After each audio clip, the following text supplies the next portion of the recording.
Hi hello നമസ്കാരം. ഇനി ഞാൻ കാണിക്കാൻ പോകുന്ന ഈ ഒരു വീഡിയോ കുറച്ചധികം സമയമുണ്ട്. ഒരു 10-50 മിനിറ്റോളം ഉള്ള ഒരു വീഡിയോ ആണ്. താല്പര്യമുള്ള ആളുകൾ ഇത് മുഴുവനായിട്ട് കേൾക്കാനായിട്ട് ശ്രമിക്കുക. കാരണം ഇതിനകത്ത് ഒരുപാട് വിഷയങ്ങളെ കുറിച്ച് സംസാരിക്കുന്നുണ്ട്. ജോൺ ബ്രിട്ടാസ് എന്നൊരു പത്രപ്രവർത്തകനും അതുപോലെ തന്നെ ജോൺ ബ്രിട്ടാസ് എന്നൊരു രാഷ്ട്രീയക്കാരനും ഇദ്ദേഹം ജീവിതത്തിൽ കണ്ടുമറന്ന പല അനുഭവങ്ങളും ഇതിനകത്ത് പങ്കുവെക്കുന്നുണ്ട്. ഇത് കഴിഞ്ഞ ദിവസം വയനാട് സാഹിത്യോത്സവത്തില് ധന്യ രാജേന്ദ്രനുമായിട്ട് ജോൺ ബ്രിട്ടാസ് നടത്തിയ ചെറിയൊരു സംസാരമാണ്. നമ്മുടെ സുരേഷ് ഗോപി അണ്ണനൊക്കെ ശരിക്കും പറഞ്ഞു കഴിഞ്ഞാൽ ഇതെല്ലാം ഒന്ന് കേട്ട് മനസ്സിലാക്കേണ്ട കാര്യങ്ങളാണ്. അതുപോലെ തന്നെ ധന്യ രാജേന്ദ്രൻ ഡൽഹിയിൽ വെച്ച് നടന്നിരുന്ന പഴയ കുറെ നല്ല അനുഭവങ്ങൾ പങ്കുവെക്കുന്നുണ്ട്. അതിനൊപ്പം തന്നെ ഇപ്പോൾ ആ ഡൽഹിയിലുള്ള അവസ്ഥയെക്കുറിച്ച് പറയുന്നുണ്ട്. അതുപോലെ തന്നെ പല കാര്യങ്ങളും ഇതിനകത്ത് പറയുന്നുണ്ട്. ഇത് ഒരുപാട് ആളുകൾ കേൾക്കേണ്ടതാണെന്ന് തോന്നിയത് കൊണ്ടാണ് ഈ ഒരു വീഡിയോ ഞാൻ ഇപ്പോൾ നിങ്ങളിലേക്ക് എത്തിക്കുന്നത്. എന്തായാലും ഞാൻ അധികം പറഞ്ഞു വലിച്ചു നീട്ടുന്നില്ല, നിങ്ങൾ ആ വീഡിയോ കണ്ടു നോക്കുക. രാജ്യസഭയിൽ ഞാൻ സുരേഷ് ഗോപിയാണ് ഉദ്ദേശിച്ചത്.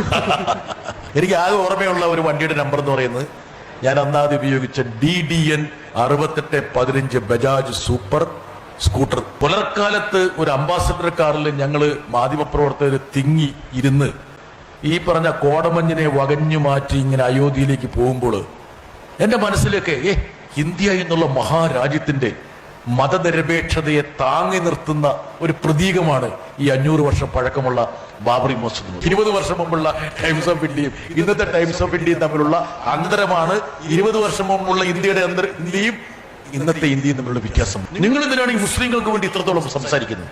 അവരാരാണ് നിങ്ങളുടെ മുസ്ലിങ്ങൾ? ആരാണ് നിങ്ങളുടെ ഈ രൂപത്തിൽ? അപ്പൊ ഞാൻ ചില മുസ്ലിങ്ങളോ?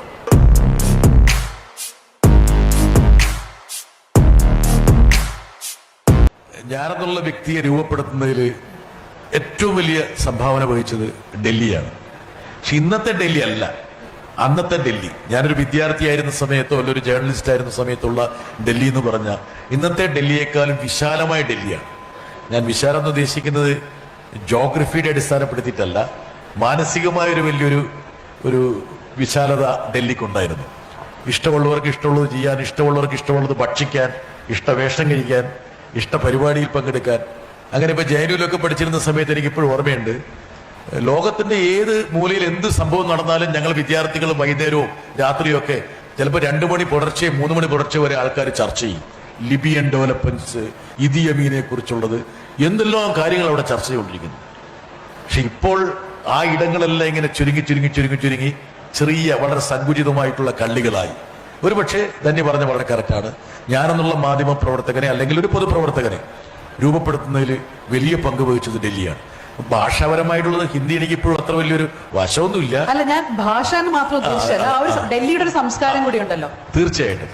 എനിക്ക് ഓർമ്മയുണ്ട്, ഞാൻ ഡൽഹിയിലൊക്കെ ഞാൻ ആദ്യം ചെന്ന സമയത്ത് ഒരു സ്കൂട്ടർ, ബജാജ് സൂപ്പർ എന്നുള്ളൊരു സ്കൂട്ടർ 6815, എനിക്ക് നമ്പർ ഇപ്പോഴും ഓർമ്മയുണ്ട്. എനിക്ക് ആകെ ഓർമ്മയുള്ള ഒരു വണ്ടിയുടെ നമ്പർ എന്ന് പറയുന്നത് ഞാൻ അന്നാദ്യം ഉപയോഗിച്ച DDN 6815 ബജാജ് സൂപ്പർ സ്കൂട്ടർ. അതിന് പ്രത്യേകത കൊണ്ടുണ്ട്. അന്നത്തെ കാലത്ത് ഈ ഒരുപാട് റെസ്ട്രിക്ഷൻസ് ഉണ്ട് ഈ വാഹനങ്ങൾക്ക്. ഈ വാഹനങ്ങൾ ബുക്ക് ചെയ്ത് കഴിഞ്ഞാൽ കിട്ടാൻ വേണ്ടി ഒരുപാട് കാലമെടുക്കും. അന്ന് MA ബേബി രാജ്യസഭ മെമ്പറായപ്പോൾ MP മാർക്ക് കോട്ടയുണ്ട്. അപ്പൊ MA ബേബിയുടെ പേരിൽ മേടിച്ച ഒരു DDN 6815, ബേബി സാറിന്റെ പേരിൽ മേടിച്ച DDN 6815 എന്നുള്ളൊരു സ്കൂട്ടറിലാണ് യഥാർത്ഥത്തിൽ എന്റെ ഡൽഹി ജീവിതം ആരംഭിക്കുന്നത് തന്നെ. ആ സ്കൂട്ടർ കാണാത്ത ഗലികളില്ല, പോകാത്ത വഴികളില്ല. അപ്പോൾ അന്ന് എവിടെയും പോകാനുള്ള ഒരു എന്താ പറയാ മാനസികാവസ്ഥ ഉണ്ടായിരുന്നു, സാമൂഹ്യ അവസ്ഥ ഉണ്ടായിരുന്നു, അതിന്റെ രാഷ്ട്രീയ സംസ്കാരം അങ്ങനെയായിരുന്നു. ഇപ്പം ഞങ്ങളൊക്കെ പ്രശസ്ത കാർട്ടൂണിസ്റ്റ് EP ഉണ്ണി, വെങ്കടേഷ്, അങ്ങനെയുള്ള ആ ഒരു ഗ്യാങ്ങൊക്കെ എനിക്കിപ്പോഴും ഓർമ്മയുണ്ട്. ഞാനൊക്കെ ഡൽഹി ഗേറ്റിൽ പോയി സ്കൂട്ടറിൽ ബീഫെല്ലാം മേടിച്ചുകൊണ്ട് വന്നിട്ട് ഞങ്ങൾ വൈകുന്നേരം ബീഫൊക്കെ ഉണ്ടാക്കി ഞങ്ങൾ ഒരുമിച്ച് കഴിക്കുന്ന ആ രംഗങ്ങളൊക്കെ ഓർക്കുന്നുണ്ട്. ഇന്നത്തെ ഡൽഹിക്ക് അങ്ങനെയുള്ള ഒരു സായുജ്യോ അങ്ങനെയുള്ളൊരു സാവകാശമോ സ്വാതന്ത്ര്യമോ ഉണ്ടോ എന്നൊരു സംശയമാണ്. ഇന്നത്തെ JNUവിന് ഉദാഹരണം പറഞ്ഞാൽ ചില കാലയളവില് നിങ്ങൾക്ക് അവിടെ നോൺ വെജിറ്റേറിയൻ ഭക്ഷണം പോലും കഴിക്കാൻ പറ്റാത്ത അവസ്ഥയിലേക്ക് JNU ക്യാമ്പസ് മാറി. സെൻസർ ബോർഡ് അനുമതി നൽകുന്ന സിനിമകൾ പോലും പ്രദർശിപ്പിക്കാൻ പറ്റാത്ത ഒരവസ്ഥയിലേക്ക് JNU ക്യാമ്പസ് മാറി. എന്തിനേറെ പലസ്തീൻ വിഷയത്തെക്കുറിച്ച് സ്കൂൾ ഓഫ് സോഷ്യൽ സയൻസിന് അല്ലെങ്കിൽ ഇന്റർനാഷണൽ സ്റ്റഡീസിന് ഒരു സെമിനാർ പോലും സംഘടിപ്പിക്കാൻ പറ്റാത്ത ഒരവസ്ഥയിലേക്ക് ജവഹർലാൽ നെഹ്റു യൂണിവേഴ്സിറ്റി മാറി. ഇന്ത്യയിലെ ഏറ്റവും പുകൾപ്പെട്ട മികച്ച സർവകലാശാല എന്ന് പറയുന്ന ഒരിടത്തില് ഇതുപോലുള്ള ദേശീയ അന്താരാഷ്ട്ര വിഷയങ്ങൾ ചർച്ച ചെയ്യാൻ പോലും പറ്റാത്ത രീതിയിലേക്ക് ഡൽഹി മാറിയപ്പോൾ ഒരുപക്ഷെ അന്ന് നമ്മളൊക്കെ അനുഭവിച്ച ഡൽഹി എന്ന് പറയുന്നത് വലിയൊരു നൊസ്റ്റാൾജിയായിട്ട് എൻ്റെ മനസ്സിലുണ്ട്. അപ്പൊ ഞാൻ ധന്യ പറഞ്ഞ വളരെ കറക്റ്റാണ്. ഞാനെന്നുള്ള ഒരു സാമൂഹ്യ ജീവിയെ കരുപ്പിടിപ്പിക്കുന്നതിൽ ഡൽഹിക്ക് വലിയൊരു പങ്കുണ്ട്. പക്ഷെ ഇന്നത്തെ ഡൽഹി അല്ല, അന്നത്തെ ഡൽഹി. അത് ശരിയാണ്. ഞാൻ 2003 ഡൽഹിയിൽ ഒരു വർഷം ഉണ്ടായിരുന്നല്ലോ. അപ്പൊ തന്നെ എനിക്ക് ഓർമ്മയുണ്ട്, കേരള ഹൗസിൽ ബീഫ് ഉണ്ടായിരുന്നു. കേരള ഹൗസിൽ തന്നെ ഏറ്റവും വില കുറഞ്ഞ സദ്യയും ബീഫും കിട്ടുക. എനിക്കന്ന് പാലക്കാട് പഠിച്ച് ഡൽഹിയിൽ ആദ്യമായി ജോലി എടുക്കാൻ പോകുമ്പോൾ എനിക്ക് അറിയ പോലും ഉണ്ടായിരുന്നില്ല നോർത്ത് ഇന്ത്യയിൽ ഇങ്ങനെ ഒരു പ്രശ്നമുണ്ട്, അവിടെ ബീഫ് കഴിക്കാത്ത കുറെ ആൾക്കാരുണ്ട്. ആ ഒരു സംസ്കാരമൊക്കെ ഞാൻ അന്ന് ആദ്യമായിട്ട് കാണും. പക്ഷെ ഇന്നത്തെ ഡൽഹി ഒരുപാട് വ്യത്യാസമുണ്ട്. ഇപ്പൊ സദർജങ്ങിലൊക്കെ പോയ ഒരു ബീഫ് വാങ്ങാനൊന്നും പറ്റില്ലല്ലോ ഇപ്പൊ ഡൽഹിയിൽ. ആ ഡൽഹി മാറി. അന്ന് ഏറ്റവും വലിയൊരു കവറേജ് എന്ന് പറയുന്നത് ബാബരി മസ്ജിദ് ഡെമോളിഷൻ ആയിരുന്നു അല്ലെ? 20കളിലാണ് നിങ്ങൾ ആ ഒരു ബാബരി മസ്ജിദ് ഡെമോളിഷൻ കവർ ചെയ്യുന്നത്, when you are in your 20s. ആ ഒരു റിപ്പോർട്ടിങ്ങിനെ കുറിച്ച് ഇപ്പൊ I mean how did you feel that day? ആ റിപ്പോർട്ടിംഗ് എങ്ങനെയായിരുന്നു? യഥാർത്ഥത്തിൽ ഞാനെന്നുള്ളൊരു മാധ്യമ പ്രവർത്തകൻ എന്തെങ്കിലും മനസ്സിൽ അവശേഷിപ്പിക്കുന്നുണ്ടെങ്കിൽ ആ അവശേഷിച്ച ഘടകങ്ങളെ ഞാനൊന്ന് വിളക്കി ചേർക്കുകയാണ്. അതിലെ ഏറ്റവും പ്രധാനപ്പെട്ട പ്രസക്തമായ ഒരു കണ്ണി എന്ന് പറയുന്ന ഈ ബാബറി മസ്ജിദിന്റെ ഒരു എപ്പിസോഡാണ്. അത് ഒരു റിപ്പോർട്ടർക്ക് കിട്ടണ ഒരു അവസരം നിലയിൽ വേണമെങ്കിൽ ജേർണലിസ്റ്റ് വേണേൽ കാണാം. പക്ഷെ അതിനപ്പുറം ഞാനെന്നുള്ള ഒരു രാഷ്ട്രീയ ജീവിക്ക് കുറെ യാഥാർത്ഥ്യങ്ങൾ ബോധ്യപ്പെടാൻ വഴിവെച്ചൊരു സംഭവമായിട്ട് കൂടിയാണ് കാണുന്നത്. എനിക്ക് യഥാർത്ഥത്തിൽ ഇപ്പൊ എന്നോട് പാതിരാത്രിയിൽ എന്നെ വിളിച്ചെഴുന്നേൽപ്പിച്ചിട്ട് ഈ പറഞ്ഞ ഡിസംബർ 6-ന് 92 ഡിസംബർ 6-ന് എന്ത് സംഭവിച്ചു എന്താണെന്ന് ചോദിച്ചാൽ ഞാൻ അന്ന് എഴുതിയ ആ വാർത്തയുടെ വരികളിലൂടെ വേണമെങ്കിൽ കാണാപ്പടം പോകാൻ പറ്റും. അതല്ലെങ്കിൽ ആ സംഭവങ്ങളെ വേണമെങ്കിൽ എനിക്ക് ഒന്നൊന്നായിട്ട് വേണമെങ്കിൽ എനിക്ക് റിസൈറ്റ് ചെയ്യാൻ പറ്റും, നരേറ്റ് ചെയ്യാൻ പറ്റും. അന്ന് അവിടെ കൂടിയിരുന്ന പ്രധാനപ്പെട്ട പല രാഷ്ട്രീയ നേതാക്കളുടെയും, മരിച്ചുപോയ ആൾക്കാരുണ്ട്, ജീവിച്ചിരിക്കുന്ന ആൾക്കാരുണ്ട്, അശോക് സിംഗിള്, LK അദ്വാനി, ഉമാഭാരതി, അങ്ങനെ നിരവധി, മുരളി മനോഹർ ജോഷി, അങ്ങനെ എത്രയോ വ്യക്തിത്വങ്ങളുടെ മുഖങ്ങളും അവരുടെ ഭാവങ്ങളും വേണമെങ്കിൽ എനിക്ക് മനസ്സിലേക്ക് ആവാഹിക്കാൻ പറ്റും. അത്രത്തോളം രൂഢമൂലമായിട്ട് എന്റെ മനസ്സിൽ പതിഞ്ഞു കിടക്കുന്ന ഒരു രംഗമാണ്. എനിക്കിപ്പോഴും ഓർമ്മയുണ്ട് തന്നെ. അതായത് ഈ ഡിസംബർ 6-ന്റെ പുലർവേളയിൽ അന്ന് നമ്മുടെ വെങ്കടേശൊക്കെ ഹിന്ദുവിൽ ഫ്രണ്ട് ലൈനിലുള്ളത്, ഞങ്ങളൊരു ഗ്രൂപ്പായിട്ടാണ് ഡൽഹിയിൽ നിന്ന് ജേർണലിസ്റ്റുകൾ വന്നത്. അപ്പം ഈ ഫൈസാബാദ് എന്ന് പറഞ്ഞ ഒരു ഇരട്ട നഗരം, you must have gone there. അപ്പൊ ഫൈസാബാദിൽ നിന്ന് രാവിലെ ഒരു 4:30-5 മണിക്ക് ഞങ്ങൾ എഴുന്നേറ്റ് പോവുക സ്ഥലം കിട്ടാൻ വേണ്ടിയിട്ട്. പുലർക്കാലത്ത് ഒരു അംബാസഡർ കാറിൽ ഞങ്ങൾ മാധ്യമപ്രവർത്തകർ തിങ്ങി ഇരുന്ന് ഈ പറഞ്ഞ കോടമഞ്ഞിനെ വകഞ്ഞു മാറ്റി ഇങ്ങനെ അയോധ്യയിലേക്ക് പോകുമ്പോൾ എന്റെ മനസ്സിലൊക്കെ ഇന്ത്യ എന്നുള്ള മഹാരാജ്യത്തിന്റെ മതനിരപേക്ഷതയെ താങ്ങി നിർത്തുന്ന ഒരു പ്രതീകമാണ് ഈ 500 വർഷം പഴക്കമുള്ള ബാബറി മസ്ജിദ്. അതിലൊന്നും പോറലേൽക്കാൻ ഇന്ത്യ സമ്മതിക്കില്ല, ജനം സമ്മതിക്കില്ല, ഭരണകൂടം സമ്മതിക്കില്ല എന്നുള്ള ഒരു വലിയൊരു വിശ്വാസത്തിലാണ് ഞങ്ങളെപ്പോലുള്ള മാധ്യമ പ്രവർത്തകർ പോകുന്നത്. അപ്പൊ വളരെ ലാഘവത്തോടു കൂടിയിട്ടാണ് ഞങ്ങൾ സംസാരിക്കുന്നത് തന്നെ. അപ്പൊ ഈ ബാബറി മസ്ജിദിന്റെ നേരെ എതിർവശത്തുള്ള മനസ് ഭവന്റെ ടെറസിൽ ഇരുന്നുകൊണ്ട് ഞങ്ങൾ ഈ സംഭവവാസങ്ങളെല്ലാം കാണുമ്പോൾ ഒരു 11-12 മണിയോട് കൂടിയിട്ട് അന്തരീക്ഷം അങ്ങ് മാറുന്നു. ഒരു കലാപം എങ്ങനെയാണ് ഉണ്ടാകുന്നത് നമ്മൾ കാണാറുണ്ട്. വളരെ സമാധാനത്തിൽ നിന്ന് പെട്ടെന്ന് എങ്ങനെയാണ് ഈ പറയുന്ന ഈ കാലുഷ്യത്തിന്റെ ഒരു വേലിയേറ്റം വരുന്നതെന്ന് പറയുന്നത് പോലെ അന്തരീക്ഷം മാറുന്നു. ഈ പറയുന്ന മന്ത്രോച്ചാരണങ്ങൾ ഒരു യുദ്ധഭ്രാന്തിന്റെ ലെവലിലേക്ക് പോകുന്നു. ഈ കയറും കപ്പിയും കെട്ടി കർഷകർ ഇങ്ങനെ ബാബറി മസ്ജിദിന്റെ താഴെക്കൂടങ്ങളിലേക്ക് പോകുന്നു. നമ്മളിപ്പം ഡൽഹിയിലൊക്കെ പോയി കഴിഞ്ഞാൽ എല്ലാ വീടുകളിലും മുകളിലിപ്പം കുരങ്ങന്മാരാ. അപ്പൊ എങ്ങനെ വാനരന്മാരെങ്ങനെ സഞ്ചരിക്കുന്നു പറഞ്ഞ പോലെ അങ്ങനെ പോകുന്നു. പിന്നീട് ഈ പിക്കാസും മറ്റുള്ള ഇതെല്ലാം ഉപയോഗിച്ച് ഈ 500 വർഷം ഒരുപക്ഷെ ഇന്ത്യൻ മതനിരപേക്ഷതയുടെ ഏറ്റവും ശക്തമായ പ്രതീകമായിരുന്ന ഈ ബാബറി മസ്ജിദിന്റെ ഈ താഴെക്കൂടങ്ങളിൽ ഇങ്ങനെ ധൂളികളായിട്ട് ഇങ്ങനെ അന്തരീക്ഷത്തിൽ ഇങ്ങനെ ലയിക്കുന്നത് ഇപ്പോഴും എന്റെ മനസ്സിലേക്ക് വേണമെങ്കിൽ തിരിച്ചാവാഹിക്കാൻ പറ്റും. അത്രത്തോളം ശക്തമായി പതിഞ്ഞു കിടക്കുന്ന ഒരു ഇമേജാണത്. അന്ന് ഒരുപക്ഷെ ധന്യ പറഞ്ഞ വളരെ കാലത്ത് 20കളുടെ തുടക്കത്തിൽ, ചെറിയ വയസ്സാണ് അന്നത്തെ കാലത്ത്, ഒന്നും വയസ്സിലൊന്നും വലിയ മാറ്റം വന്നിട്ടില്ല, കാര്യം പറയാണ്. അപ്പൊ ആ 20കളുടെ തുടക്കത്തില് ഒന്നുകൂടെ കൈയടിച്ച് ശരിയായില്ല. ആ തുടക്കം 20കളെ കുറിച്ച് ഈ ചോദ്യം മാത്രമേ ഉള്ളൂ. പിന്നെ തന്നെ എന്നെ വൃദ്ധരാക്കാൻ വേണ്ടി ശ്രമിച്ചു, പക്ഷെ ഇവര് തയ്യാറാകുന്നില്ല. അതാണ്. അപ്പോൾ അന്നാണ് യഥാർത്ഥത്തിൽ ഞാൻ കേരളത്തിൽ നിന്ന് ഡൽഹിയിലേക്ക് കൊണ്ടുപോയ ഇന്ത്യ എന്ന് പറയുന്ന രാജ്യത്തിന്റെ ആശയമല്ല യഥാർത്ഥത്തിൽ അവിടെ ഉയരാൻ പോകുന്നത്, ഉരുത്തിരിയുന്നതെന്ന് എനിക്ക് ബോധ്യപ്പെട്ടതാണ്. ഇന്ത്യ ഇരുണ്ടു പോകുന്നു.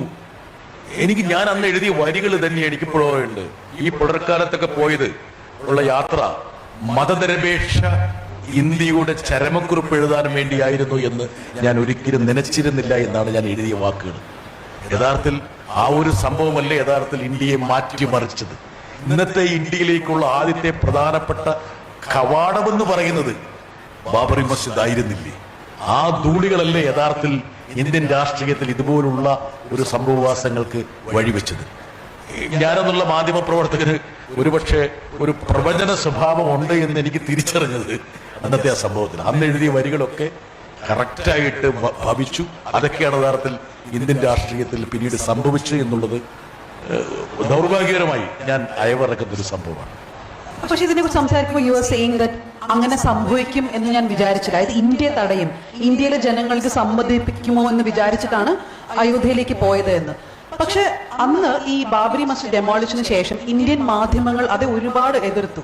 ഇന്ത്യയുടെ മെയിൻ സ്ട്രീം മീഡിയ അതിനെതിരെ പല വർഷങ്ങൾ അവർ എഴുതി, ടെലിവിഷൻ ചാനലുകൾ അത് കാണിച്ചു. അപ്പൊ എന്നാൽ പോലും 30 വർഷങ്ങൾക്ക് ശേഷം ഒരു ഹിന്ദു രാഷ്ട്രം ത്തിലേക്ക് നമ്മൾ കടന്നു പോകുമെന്ന് അന്ന് വിചാരിച്ചിരുന്നു. ദോ യു റോട്ട് ഇതാണ് അതിന് തുടക്കം, എന്നാൽ അത് ഇത്ര പെട്ടെന്ന് ഉണ്ടാകുമെന്ന് വിചാരിച്ചിരുന്നു. അല്ല, ഈ രൂപത്തിൽ മാറുമെന്ന് ഞാൻ വിചാരിച്ചില്ല. ഒരുപക്ഷെ ഇന്ത്യൻ രാഷ്ട്രീയം മാറും. നമ്മൾ മുമ്പ് കണ്ടിരുന്ന ആ സ്വച്ഛന്തമായ ഒരു രാഷ്ട്രീയത്തിന് പകരം ഒരു കലാപരൂക്ഷിതമായ അല്ലെങ്കിൽ സമൂഹത്തില് ധ്രുവീകരണം സൃഷ്ടിക്കുന്ന രീതിയിലേക്കുള്ള സംഭവങ്ങൾ ഉണ്ടാകുമെന്ന് ഞാൻ പ്രതീക്ഷിച്ചു. എന്റെ കാര്യം തൊട്ട് പിന്നീട് സംഭവിച്ചത് എനിക്കിപ്പോഴും ഓർമ്മയുണ്ട്. ഞാൻ ആ ബാബറി മസ്ജിദ് കലാപത്തിന് തകർക്കലിന് ശേഷം പിന്നീട് രൂക്ഷമായ വർഗീയ കലാപങ്ങളുണ്ടായി. ചില റൈറ്റ്സ് ഒക്കെ നമ്മൾ റിപ്പോർട്ട് ചെയ്യാൻ പോകുമ്പോൾ ആ കാലഘട്ടത്തിൽ ഒന്ന് ഇന്നത്തെ പോലെ സൗകര്യങ്ങളൊന്നും ഇല്ലല്ലോ. നമ്മൾ ഈ റിസർവ്ഡ് പോലും അല്ലാത്ത കമ്പാർട്ട്മെന്റിൽ കയറിയിട്ടാണ് ഓരോ സ്ഥലത്ത് പോകുന്നത്. ഇന്നത്തെ പോലെ ഹോട്ടൽസോ ട്രാൻസ്പോർട്ട് ഒന്നുമില്ല ആ കാലഘട്ടം. എനിക്കിപ്പോഴും ഓർമ്മയുണ്ട്. ഞാൻ 1980 92 ഡിസംബർ 6 ബാബറി മസ്ജിദ് തകർക്കപ്പെട്ടതെങ്കിലും 1989 മുതൽ ഞാൻ കൃത്യമായിട്ട് അയോധ്യയിൽ പോകുന്നതാണ്. എന്നാൽ ശിലാന്യാസം മുതൽ ഒരു തർക്കഭൂമി തർക്കരഹിത ഭൂമിയായി പ്രഖ്യാപിച്ച് ശിലാന്യാസം നടത്തുന്ന 1989 മുതൽ അയോധ്യയിൽ പോകുന്നത്. അന്ന് ഈ കുതിരവണ്ടിയിലൊക്കെ കയറിയാ പോകുന്നത്. അപ്പോൾ ആ രീതിയിലാണ്. പക്ഷെ ഈ ഇന്ത്യയുടെ ഈ മാറ്റം ഇത്രത്തോളം വലിയൊരു മാറ്റമാകുമെന്ന് നമ്മൾ വിചാരിച്ചില്ല. മാറുമെന്നറിയാം. പക്ഷെ ഈ രൂപത്തിൽ ഒരു ഹിന്ദുരാഷ്ട്ര സ്ഥാപനത്തിന്റെ വഴിത്താരയിലേക്ക് നമ്മുടെ രാഷ്ട്രീയം ഇങ്ങനെ അടുത്ത് നിൽക്കുന്ന ഒരു ഘട്ടത്തിലേക്ക് എത്തുമെന്ന് ഞാൻ വിചാരിച്ചില്ല. പക്ഷെ ഇന്ത്യ മാറുമെന്നുള്ള കാര്യത്തിൽ എനിക്ക് തർക്കമുണ്ടായിരുന്നില്ല. എന്താ കാരണം വെച്ചാൽ ഇപ്പം നമ്മൾ കേരളത്തിൽ ഇപ്പോൾ നമ്മൾ വയനാട് വന്നു, മാനന്തവാടി വന്നു. ഇവിടെ ഇപ്പം നമ്മുടെ നാട്ടിൻപുറത്തുള്ള ഒരുപാട് ആൾക്കാർ ഇവിടെ ഉണ്ട്. നമ്മുടെ ഒരു പ്രതീക്ഷ എന്താണ്? ഈ വയനാട് കൂടാൻ പറഞ്ഞാൽ ഹിന്ദു, ക്രിസ്ത്യൻ, മുസ്ലിം 3 മതവിഭാഗത്തിലെ ആൾക്കാരും ഒരുമിച്ച് തിങ്ങിപ്പാർക്കുന്നു. പക്ഷെ ഇവിടെ ഉത്തരേന്ത്യയിലുള്ളതുപോലെയുള്ള ഒരു വർഗീയ അസ്വാസ്ഥ്യമോ വർഗീയ കലാപമോ ഉണ്ടാകില്ല എന്നുള്ളത് നമ്മുടെ ഒരു പ്രതീക്ഷയും നമ്മുടെ ഒരു ആഗ്രഹവും നമ്മുടെ മനസ്സിലുള്ളൊരു ഉറപ്പുമാണ്. അതുപോലൊരു ഉറപ്പായിരുന്നു എനിക്ക് ബാബറി മസ്ജിദിനെ കുറിച്ചുള്ളത്. എന്താ കാരണം വെച്ചാൽ സാമ്രാജ്യം പോലുള്ള രാജ്യത്തിന്റെ പട്ടാളവും സേനകളും ഒക്കെ ഇങ്ങനെ കാത്തു നിൽക്കുമ്പോൾ ഇതുപോലുള്ള മതനിരപേക്ഷ ജനതയുള്ള ഒരു രാജ്യത്ത് ഇങ്ങനെ ഈ താഴികക്കുടങ്ങൾ ഇങ്ങനെ നിലംപതിക്കുമെന്ന് നമ്മൾ പ്രതീക്ഷിച്ചില്ല എന്ന് പറയുന്നത് ഈ മാനന്തവാടിയിൽ ഒരു കാലുഷ്യം ഉണ്ടാകില്ല എന്ന് പ്രതീക്ഷിക്കുന്നത് പോലുള്ള ഒരു സംഭവമായിരുന്നു. അപ്പൊ എത്ര പെട്ടെന്നാണ് അതിൽ മാറ്റമുണ്ടായതെന്ന് മനസ്സിലാക്കുന്നത്. പക്ഷെ ആ ഒരു ഭയം ഇപ്പൊ കേരളത്തെ കുറിച്ചുണ്ടോ? അതായത് ഇനി ഒരു 30 വർഷങ്ങളിൽ കേരളവും അങ്ങനെ മാറാമെന്ന്? ഇത് വളരെ പ്രസക്തമായ ഒരു ചോദ്യം തന്നെ. എന്റെ മനസ്സിൽ ഒരുപക്ഷെ നമുക്കെല്ലാം മാധ്യമപ്രവർത്തകർ എന്ന നിലയിലും പൊതുപ്രവർത്തന നിലയിലും ഒരുപാട് കുറവുകളുള്ള ആൾക്കാരാണ്, ന്യൂനതകളുള്ള ആൾക്കാരാണ്. നമ്മൾ ആഗ്രഹിക്കുന്ന രീതിയിൽ ചിലപ്പോൾ കാര്യങ്ങൾ നമുക്ക് ചെയ്യാൻ പറ്റുന്നില്ല. ഒരുപാട് പ്രശ്നങ്ങളുണ്ട്. പക്ഷെ ഒരു മലയാളി എന്ന നിലയിൽ ഒരു പൊതുപ്രവർത്തന നിലയിൽ എന്റെ മനസ്സിനെ ഏറ്റവും കൂടുതൽ ആത്മാർത്ഥമായി പറഞ്ഞാൽ എന്നെ വിഷമിപ്പിക്കുന്ന ഒരു ഘടകം എന്ന് പറയുന്നത് നമ്മളൊക്കെ പണ്ട് പരിചയിച്ച സൗഹൃദമുള്ള പല വ്യക്തികളും ഇന്ന് അവരുടെ ഭാഷകളിൽ വന്ന മാറ്റമാണ്. ഒരിക്കലും പ്രതീക്ഷിക്കാൻ പറ്റാത്ത രീതിയിൽ. 2, ഞാനെന്നുള്ള വ്യക്തി ഒരു സോഷ്യൽ മീഡിയയിൽ ഒരു പോസ്റ്റ് ഇടുമ്പോൾ ഉടനെ ഈ പറയുന്ന പോലെ ഈ കഴുകന്മാരിങ്ങനെ പറന്ന് വന്ന് കൊത്തിപ്പറിക്കുന്നത് പോലെ വർഗീയ വിഷം ഇങ്ങനെ വെതറി അങ്ങ് പോവുകയാണ്. അത് നമുക്കൊരിക്കലും ചിന്തിക്കാൻ പറ്റില്ല. എനിക്ക് ഓർമ്മയുണ്ട്, മമ്മൂട്ടിയും ഞാനും തമ്മിൽ സംസാരിച്ചുകൊണ്ടിരിക്കുന്ന സമയത്ത് ഞങ്ങളിങ്ങനെ ഈ കാര്യങ്ങളൊക്കെ ഇങ്ങനെ ഇടയ്ക്കിങ്ങനെ ഞങ്ങളുടെ ചില സ്വകാര്യ സംഭാഷണ വേളയിൽ ഞങ്ങളിങ്ങനെ അയവിറക്കുന്ന സമയത്ത് മമ്മൂക്ക പറഞ്ഞൊരു കാര്യമാണ്, ബ്രിട്ടാസ് നമുക്കിപ്പോൾ ഒന്നും പറയാൻ പറ്റില്ല. അവൻ ഒരുപക്ഷെ എന്റെ വിഷമം തന്നെ അദ്ദേഹത്തിനുണ്ടെന്ന് എനിക്ക് മനസ്സിലായി. നമ്മൾ പറയുമ്പോൾ ഉടനെ നമ്മളെ മുസ്ലിം എന്ന കള്ളിയിലേക്കോ ക്രിസ്ത്യാനി എന്ന കള്ളിയിലേക്കോ ആൾക്കാർ പിടിച്ചിടും. നമ്മൾ പറയുന്നതല്ല അവിടെ പ്രസക്തം, ആര് പറയുന്നു, ആ പറയുന്ന വ്യക്തിയുടെ മതം എന്താണ് എന്നുള്ളതാണ് ഇന്ന് നമ്മുടെ സമൂഹത്തിൽ പ്രസക്തമായി വരുന്നതെന്ന് മമ്മൂക്കയെ പോലുള്ള ഇത്രയും എന്താ പറയാ, ഒരുപക്ഷെ കേരള സമൂഹത്തിന്റെ ഒരു നന്മയുടെ അല്ലെങ്കിൽ ഈ സാംസ്കാരിക തലത്തിലെ ഏറ്റവും പ്രധാനപ്പെട്ട ഒരു വ്യക്തിത്വം പറയുമ്പോൾ ഞാൻ പറഞ്ഞു, മമ്മൂക്ക 100% ശരി, എനിക്ക് അനുഭവമുണ്ട്. അതായത് വേണമെങ്കിൽ കത്തോലിക്ക സഭയുടെ അല്ലെങ്കിൽ ക്രിസ്ത്യൻ സഭയുടെ ഗൂഢാലോചനയുടെ പരിണതഫലമായിട്ടാണ് ഞാനിപ്പോൾ ഇവിടെ ഇരിക്കുന്നതാണെങ്കിൽ ആൾക്കാർ ഇവിടെ പറഞ്ഞില്ല. ആ രൂപത്തിലേക്ക് വേണമെങ്കിൽ ഇതിനെ വളച്ചൊടിക്കാൻ പറ്റും, നമ്മളെ കള്ളിയിലേക്ക് പിരിച്ചിടാൻ പറ്റും. ചില സമയത്ത് ഞാൻ പാർലമെന്റ് പ്രസംഗിക്കുമ്പോൾ എന്നോട് ചില ആൾക്കാർ ചോദിച്ചിട്ടുണ്ട്, നിങ്ങൾ എന്തിനാണ് ഈ മുസ്ലിങ്ങൾക്ക് വേണ്ടി ഇത്രത്തോളം സംസാരിക്കുന്നത്? അവരാരാണ് നിങ്ങളുടെ മുസ്ലിങ്ങൾ? ആരാണ് നിങ്ങളുടെ ഈ രൂപത്തിൽ? അപ്പൊ ഞാൻ ചില മുസ്ലിങ്ങളോ, ഞാൻ ഇന്ത്യക്കാർക്ക് വേണ്ടിയിട്ടാണ് സംസാരിക്കുന്നത്, അല്ലാതെ മുസ്ലിം ക്രിസ്ത്യൻ ഹിന്ദു എന്നുള്ളതല്ല. അവർ ആ ഒരു പ്രത്യേക സമൂഹം ഇന്ന് അനുഭവിക്കുന്ന ഒരു വലിയൊരു ശൂന്യതയുണ്ട്, അല്ലെങ്കിൽ ഒരു എന്താ പറയാ, അവരുടെ മനസ്സിലുള്ളൊരു ഭയാശങ്കകളുണ്ട്. അത് പ്രകടിപ്പിക്കേണ്ടത്, പ്രതിഫലിപ്പിക്കേണ്ടത് ഒരു പൗരനെന്നൊരു കടമയാണ് എന്ന് ഞാൻ പറയാനുണ്ട്. പക്ഷെ ധന്യ പറഞ്ഞ വളരെ കറക്റ്റാണ്. ഒരു 20 വർഷം മുമ്പോ 25 വർഷം മുമ്പോ നമ്മൾ കണ്ട, നമ്മൾ പരിചയിച്ച കേരളമല്ല ഇന്ന് നമ്മുടെ മുമ്പിലുള്ള കേരളം. ഒരുപക്ഷെ ആ മാറ്റത്തെ പ്രതിരോധിക്കാൻ കഴിയുന്ന തരത്തിലുള്ള പ്രവർത്തനങ്ങൾ നടക്കുന്നുണ്ടെങ്കിൽ പോലും ഇന്ത്യ എന്നുള്ള വലിയൊരു രാജ്യത്തിന്റെ ആ മൈറ്റ് എന്ന് പറയുമ്പോൾ പൊളിറ്റിക്കൽ മൈറ്റ് ആകാം, ബ്യൂറോക്രാറ്റിക് മൈറ്റ് ആകാം, ഫൈനാൻഷ്യൽ മൈറ്റ് ആകാം, മസിൽ പവർ ആകാം. ആ മൈറ്റ് ഇങ്ങനെ കേരളത്തിന്റെ മുകളിൽ ഇങ്ങനെ ആവർത്തിച്ച് വലിയൊരു പ്രഹരം നടത്തിക്കൊണ്ടിരിക്കുകയാണ്. ഇങ്ങനെ ചില വാതിലുകൾ ഇപ്പൊ നമ്മുടെ സിനിമകളിൽ ഇങ്ങനെ വില്ലന്മാരിങ്ങനെ അടിച്ചിങ്ങനെ തകർക്കുമ്പോൾ ഇങ്ങനെ വാതിലിങ്ങനെ കുലുങ്ങിക്കൊണ്ടിരിക്കും എന്ന് പറയുന്ന പോലെ കേരളത്തിന്റെ ഈ മതനിരപേക്ഷ വാതിലിനെ, ആ ഒരു കവാടത്തെ ഇങ്ങനെ ഭേദിക്കാൻ വേണ്ടിയിട്ട് വലിയ ഒരു താണ്ഡവം യഥാർത്ഥത്തിൽ നടന്നുകൊണ്ടിരിക്കുകയാണ്. ഇന്ന് ബാബരി മസ്ജിദ് ഡെമോളിഷൻ നടന്നിരുന്നുവെങ്കിൽ അത് ഇന്ത്യൻ മാധ്യമങ്ങൾ എങ്ങനെ കവർ ചെയ്യുമെന്നാണ് വിചാരിക്കുന്നത്? തന്നെ ഞാൻ ഈ ബാബറി മസ്ജിദുമായി ബന്ധപ്പെട്ട വിഷയത്തിൽ ഗവേഷണം ചെയ്തൊരു മാധ്യമപ്രവർത്തകർ. ഒരുപക്ഷെ ജവഹർലാൽ നെഹ്റു യൂണിവേഴ്സിറ്റിയിൽ എന്റെ ഗവേഷണ ടോപ്പിക്ക് തന്നെ എങ്ങനെയാണ് മാധ്യമങ്ങൾ ഈ വർഗീയതയെ ഉലയൂതുന്നുള്ള ഒരു വിഷയമായിരുന്നു. അതിൽ ഞാൻ ഈ ബാബറി മസ്ജിദിന്റെ കവറേജുമായി ബന്ധപ്പെട്ട് വളരെ പ്രസക്തമാണ്. അതായത് ബാബറി മസ്ജിദ് നിലംപൊത്തിയ സമയത്ത് ഇന്ത്യയിലെ പ്രധാനപ്പെട്ട ഇംഗ്ലീഷ്, ഹിന്ദി മാധ്യമങ്ങളെ മാറ്റി നിർത്തി. ഹിന്ദി മാധ്യമങ്ങൾ യഥാർത്ഥത്തിൽ ഈ അമേരിക്കയിലുള്ള മാധ്യമങ്ങളുടെ സ്വഭാവത്തിൽ എംബഡഡ് ജേർണലിസം യഥാർത്ഥത്തിൽ ഏറ്റവും പ്രകടമായി അതിന്റെ വൾഗർ രൂപത്തിൽ കണ്ടത് ഈ ബാബറി മസ്ജിദ് വിഷയത്തിലാണ്. ദൈനിക് ജാഗരനെ പോലുള്ള ഹിന്ദി പത്രങ്ങളൊക്കെ യഥാർത്ഥത്തിൽ കർസേവയുടെ രൂപത്തിലാണ് അയോധ്യ മൂവ്മെന്റിനെ കണ്ടത്. പക്ഷെ ഹിന്ദി പത്രങ്ങളിലൊക്കെ വന്ന അപസർപ്പക കഥകളൊക്കെ നമ്മളിപ്പോ എടുത്ത് പരിശോധിക്കുകയാണെങ്കിൽ, അതായത് ഈ പറഞ്ഞ വിഗ്രഹങ്ങൾ മോഷ്ടിക്കപ്പെടുന്നു, അമ്പലങ്ങൾ വിഴുങ്ങപ്പെടുന്നു, അതൊക്കെ പഴയ ഔറംഗസീബിന്റെ കാലത്തോ അല്ലെങ്കിൽ തൈമൂറിന്റെ കാലത്തൊക്കെ സംഭവിച്ചതുപോലെ വലിയ എന്താ പറയാ പൊടിപൊട്ടലങ്ങളുടെ അകമ്പടിയോടുകൂടി വിദേശ പട്ടാളങ്ങൾ ഇങ്ങനെ ആ പ്രതീതി അങ്ങനെ സൃഷ്ടിച്ചിരുന്നു. പക്ഷെ അന്നും ഇംഗ്ലീഷ് പത്രങ്ങൾ ഇതൊരു ബ്ലോട്ട് ഓൺ ഇന്ത്യൻ ഡെമോക്രസി എന്ന് പറഞ്ഞ എഡിറ്റോറിയൽ എഴുതി. എനിക്കിപ്പോഴും ഓർമ്മയുണ്ട്. അതേ പത്രങ്ങള് ഏതാനും വർഷം കഴിഞ്ഞപ്പോൾ തലകുത്തനെ മറിഞ്ഞു. ഉദാഹരണം പറഞ്ഞാല് പിന്നീട് ഈ അയോധ്യ വേർഡിറ്റൊക്കെ വരുന്ന സമയത്ത് ഈ ഇന്ത്യൻ പത്രങ്ങളുടെ ട്രയംഫ് എന്ന് പറഞ്ഞിട്ട് എവിടുന്ന്, triumph of Ayodhya movement, Ayodhya പ്രസ്ഥാനത്തിന്റെ ഒരു വിജയമേരി. ഈ പത്രങ്ങൾ 20 വർഷം മുമ്പ് എഴുതിയതും ഇപ്പോഴും തമ്മിൽ എന്തെങ്കിലും ബന്ധമുണ്ട്? യഥാർത്ഥത്തില് ഏത് രൂപത്തിലാണ് നമ്മുടെ സമൂഹം മാറിയതെന്ന് മനസ്സിലാക്കണമെങ്കിൽ കഴിഞ്ഞ 25 വർഷത്തെ മാധ്യമങ്ങളെ പരിശോധിച്ചാൽ മാത്രം മതി. ഇപ്പൊ ഒരു അന്യഗ്രഹ ജീവി ഇന്ത്യ പണ്ടെന്തായിരുന്നു, ഇന്ത്യ ഇന്ന് എന്താണെന്ന് മനസ്സിലാക്കണമെങ്കിൽ ടൈംസ് ഓഫ് ഇന്ത്യ ദിനപത്രത്തിന്റെ താളുകൾ മാത്രം ഒന്ന് എടുത്ത് പരിശോധിച്ചാൽ മതി. 20 വർഷം മുമ്പുള്ള ടൈംസ് ഓഫ് ഇന്ത്യയും ഇന്നത്തെ ടൈംസ് ഓഫ് ഇന്ത്യയും തമ്മിലുള്ള അന്തരമാണ് 20 വർഷം മുമ്പുള്ള ഇന്ത്യയും ഇന്നത്തെ ഇന്ത്യയും തമ്മിലുള്ള വ്യത്യാസം മനസ്സിലാവും. യഥാർത്ഥത്തിൽ ഇന്ന് ഈ റൈറ്റ് വിംഗ് ഫോഴ്സിന് ഏറ്റവും ചാലക ശക്തിയായിട്ടുള്ളത് മീഡിയ. ഇപ്പൊ അതുകൊണ്ടാണല്ലോ ഒരുപക്ഷെ മീഡിയയെ മനസ്സിന്റെ വ്യവസായം എന്ന് വിളിക്കാൻ ഏറ്റവും പ്രധാനപ്പെട്ട ഒരു ഹേതു എന്ന് പറയുന്നത് ചെറുത്ത് സ്വാധീനമാണ്. ഇപ്പൊ ഉദാഹരണം പറഞ്ഞാല് ഈ ബാബറി മസ്ജിദ് തകർക്കപ്പെട്ട് കലാപമുണ്ടായ സ്ഥലങ്ങളിലൊക്കെ ഒരു BJPക്ക് ഒരു വളർച്ച ഉണ്ടായത് അവിടുത്തെ ഹിന്ദി മാധ്യമങ്ങൾ ഒന്നടങ്കം ആ ഒരു ഐഡിയോളജിയുടെ ടോർച്ച് ബേറിയേഴ്സായി, പതാകവാഹകരായി മാറി. സൗത്തിലേക്ക് അത്രത്തോളം അത് ഏശാത്തതിന് കാരണം ഇവിടുത്തെ മീഡിയ മോർ ഓർ ലെസ് ഒരു ഇന്റഗ്രിറ്റി അക്കാര്യത്തില് മറ്റു കാര്യത്തിലല്ല, അക്കാര്യത്തില് കാത്തു എന്നുള്ളതാണ്. പക്ഷെ ഇന്നും ഇന്ത്യയിൽ ഞാൻ കേരളത്തിലെ മലയാള പത്രപ്രവർത്തകരോട് പറഞ്ഞൊരു കാര്യമുണ്ട്. അതായത് ഒന്നാം UPA ഗവൺമെന്റ് 2004 കേരളത്തിൽ നിന്ന് എത്രയോ ക്യാബിനറ്റ് മന്ത്രിമാരുണ്ടായിരുന്നു. AK ആന്റണി, വയലാർ രവി, ഒരുപാട് മന്ത്രിമാര്, പിന്നെ KC വേണുഗോപാൽ, മുല്ലപ്പള്ളി രാമചന്ദ്രൻ, സുരേഷ് കൊടുക്കൽ, അങ്ങനെ വേണമെങ്കിൽ ഒരു 8-9 മന്ത്രിമാരുണ്ടായിരുന്നു കേരളത്തിൽ.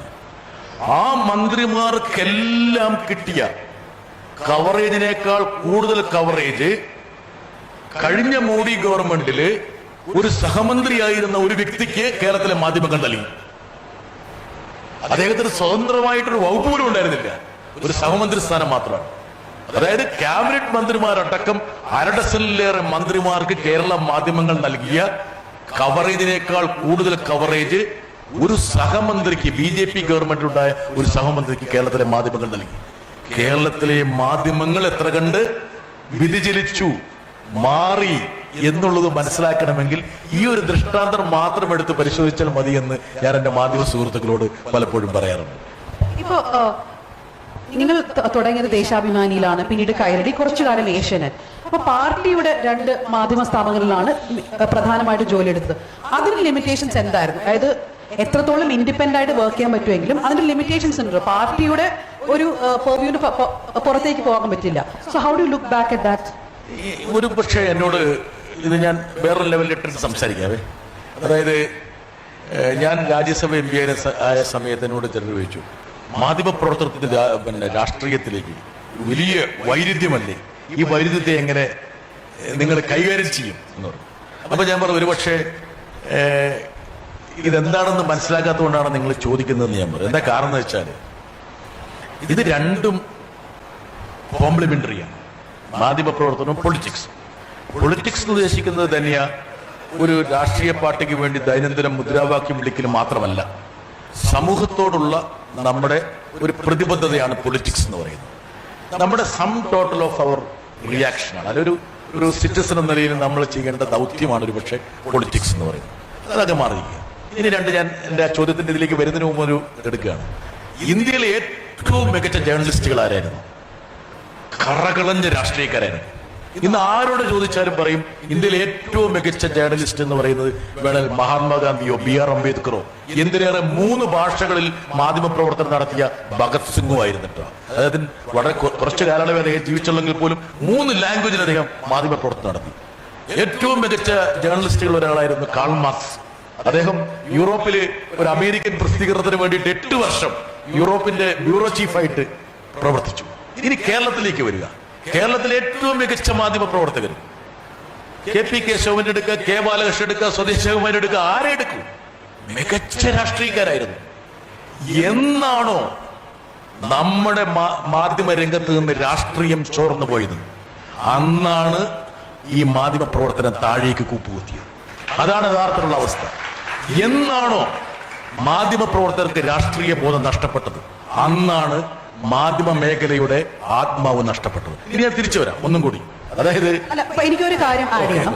അതായത് രാഷ്ട്രീയം എന്നത് വേറെ, രാഷ്ട്രീയ പാർട്ടി എന്നത് വേറെ. ഒരു ജേർണലിസ്റ്റിന് പൊളിറ്റിക്സ് ഉണ്ടാവണമെന്ന് ഞാനും വിശ്വസിക്കുന്നുണ്ട്. പക്ഷെ ഒരു ജേർണലിസ്റ്റ് ഒരു പൊളിറ്റിക്കൽ പാർട്ടിയായി ഐഡന്റിഫൈ ചെയ്യുമ്പോൾ അതിന് ലിമിറ്റേഷൻസ് ഇല്ലേ എന്നാണ് ഞാൻ ചോദിക്കുന്നത്. ഞാൻ അതിലേക്ക് വരാം. എന്താ കാരണം വെച്ചാൽ ഈ ഇവിടെ ഇരിക്കുന്ന നമ്മളെ ശ്രോതാക്കൾക്ക് ഇപ്പൊ ഒരു അടിത്തറ കിട്ടാൻ വേണ്ടി ഞാൻ പറയണം. അതിലേക്ക് തീർച്ചയായിട്ടും ഞാൻ വരും. ഞാൻ ഒരിക്കലും ആ ചോദ്യം ഒഴിഞ്ഞു മാറില്ല. അതായത് സിനിമയിൽ ഓസ്കർ അവാർഡ് എന്ന് പറയുന്നത് പോലെ, ഇത് എനിക്കറിയാവുന്ന കാര്യമാണ്, പക്ഷെ ഇവർക്കറിയില്ല. സിനിമയിൽ ഓസ്കർ അവാർഡ് എന്ന് പറയുന്ന പോലെ മാധ്യമ പ്രവർത്തനത്തിലെ ഓസ്കർ എന്ന് പറയാവുന്ന പുലിറ്റ്സർ പ്രൈസാണ്. ഒരു മാധ്യമ പ്രവർത്തകനോ പുലിറ്റ്സർ പ്രൈസ് കിട്ടിയെന്ന് പറഞ്ഞാൽ വലിയ അംഗീകാരമാണ്. ഇതാണ് ഈ പുലിറ്റ്സർ അവാർഡ് എന്ന് പറയുന്നത് എന്താണ്?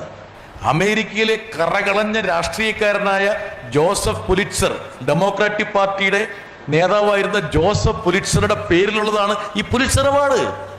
ഒരു രാഷ്ട്രീയക്കാരന്റെ പേരിലായിരുന്നു. അപ്പം രാഷ്ട്രീയം ഒരിക്കലും ഈ ഒരു പ്രതിബന്ധമായിരുന്നില്ല. അതാണ് എൻ്റെ യാഥാർത്ഥ്യം.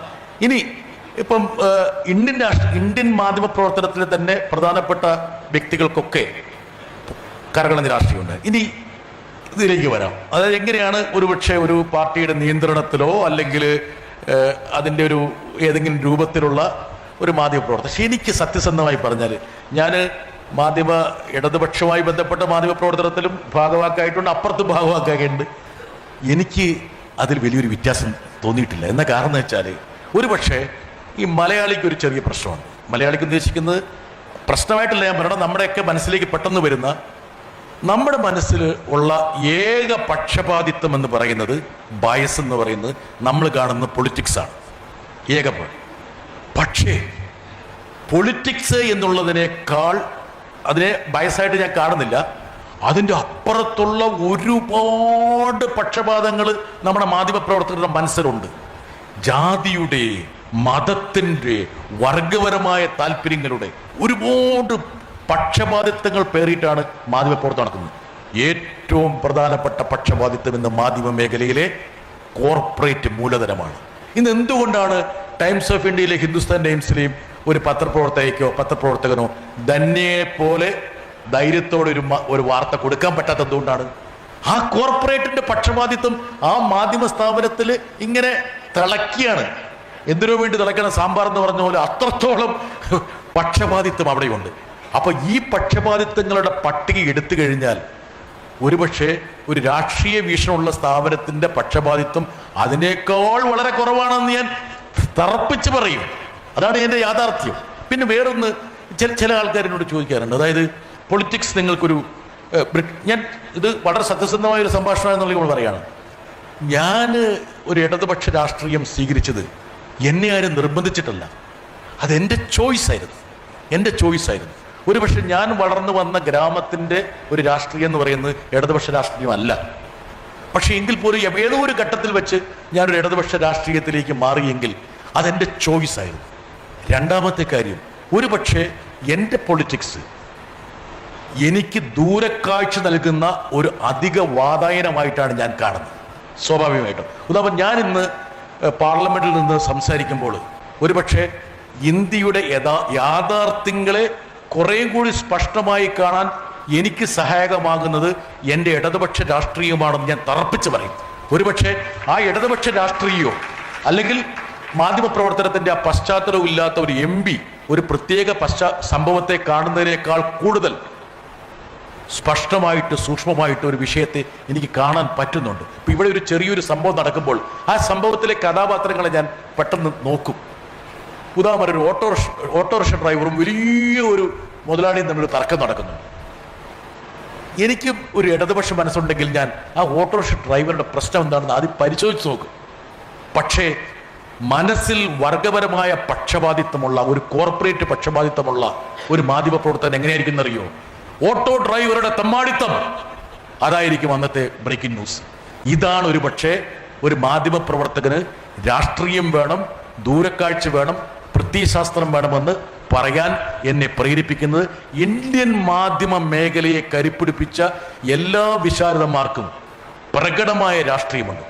രണ്ടാമത്തെ കാര്യം തന്നെയാണ്, നമ്മളിപ്പോൾ നാം പറഞ്ഞാൽ ഒരു സംഭവത്തെ റിപ്പോർട്ട് ചെയ്യുമ്പോൾ ഞാൻ ധന്യക്കൊരു രാഷ്ട്രീയം ഉണ്ടെന്ന് വിചാരിച്ചിട്ട് ആ സംഭവത്തെ നമ്മൾ വക്രീകരിക്കുമോ? ഒരിക്കലും വക്രീകരിക്കില്ല. ഇൻസിഡൻസായി തന്നെ നമ്മൾ കാണും.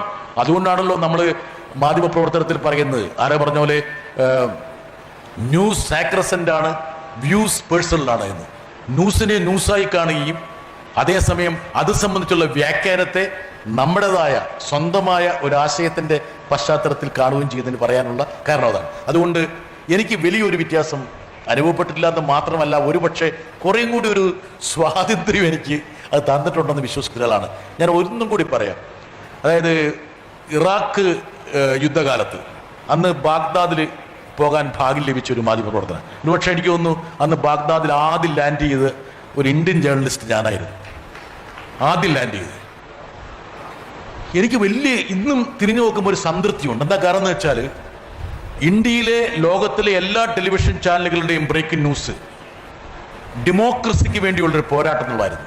അഷറിംഗ് ഇൻ ഡെമോക്രസി ഇതായിരുന്നു. എൻ്റെ തൊട്ടപ്പുറത്ത് നിന്ന് അപ്പ് ചെയ്ത ഒരു CNN ജേർണലിസ്റ്റോ അല്ലെങ്കിൽ ഒരു BBC ജേർണലിസ്റ്റോ ഒരു ഫോക്സിൻ്റെ ജേർണലിസ്റ്റോ ഇറാഖിലേക്ക് ജനാധിപത്യം കൊണ്ടുവരാൻ വേണ്ടിയുള്ള യുദ്ധമായിട്ട് ആ ഒരു സംഭവത്തെ വ്യാഖ്യാനിച്ചുകൊണ്ട് എയറിലേക്ക് പോകുന്ന സമയത്ത് അവരുടെ തോൾ ചാരി നിന്നുകൊണ്ട് ഞാൻ പറയുന്നു, ഇത് അധിനിവേശമാണ്, ഒരു ജനതയ്ക്ക് മേലുള്ള കടന്നാക്രമണമാണെന്ന് ഞാൻ പറയുന്നു. അതല്ലേ യഥാർത്ഥ രാഷ്ട്രീയം എന്ന് പറയുന്നത്? അങ്ങനെയല്ലേ സംഭവിച്ചത്? അപ്പോൾ അവർ പറയുന്നത് സ്വതന്ത്രമായ ജേർണലിസം എന്ന് നമ്മൾ ആ കള്ളിയിലിടുന്നു. ഞാൻ പറയുന്നത് ഒരുപക്ഷെ ഒരു രാഷ്ട്രീയ ജേർണലിസമാണെന്ന് കള്ളിയിലിടുന്നു. ഇതിലേതിലാണ് കാപട്യമുള്ളത് എന്നുള്ള കാര്യം നമ്മൾ പരിശോധിക്കണം.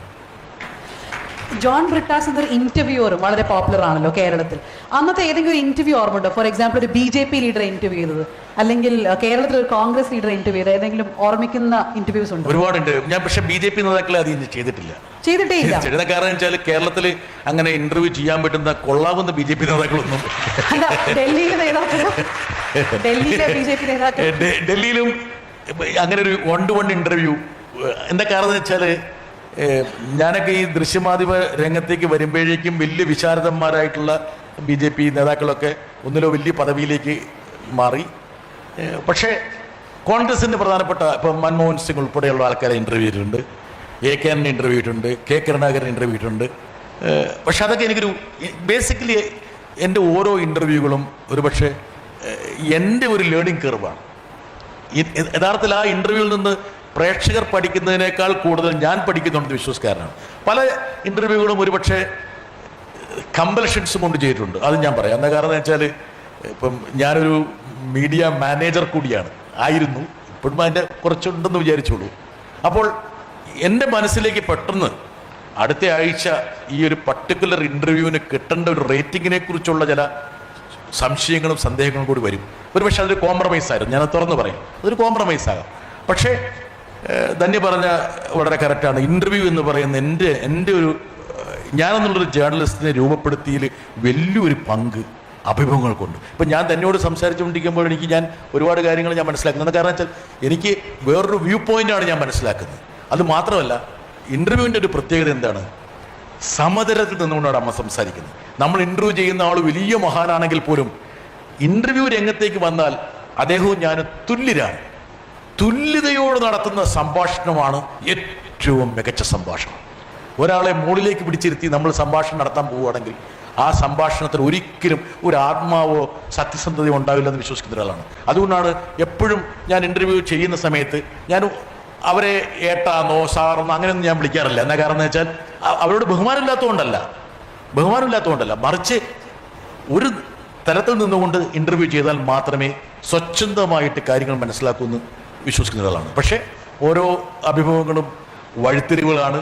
അത് എന്നെ തന്നെ സ്ഫുടം ചെയ്തെടുത്തിട്ടുണ്ട്. ഒരുപക്ഷെ എൻ്റെ പല തെറ്റിദ്ധാരണകളും അബദ്ധങ്ങളും തിരിച്ചറിയാൻ വേണ്ടിയുള്ള വഴികൾ കൂടിയായിരുന്നത്. ഇപ്പോൾ ഈ അടുത്തായ ഒരു BJP നേതാവുമായി ഒരു സംഭാഷണം ഉണ്ടായല്ലോ രാജ്യസഭയിലൊക്കെ, ഇവിടെ വളരെ വൈറലായ ഒരു സംഭവമാണല്ലോ. പിന്നെ BJP നേതാക്കളുണ്ടോ കേരളത്തിൽ ഇന്റർവ്യൂ ചെയ്യാനായിട്ട്? ഇപ്പൊ ആരെയും വന്നിട്ടുണ്ടോ രാജ്യസഭയിൽ? ഞാൻ സുരേഷ് ഗോപിയാണ് ഉദ്ദേശിച്ചത്.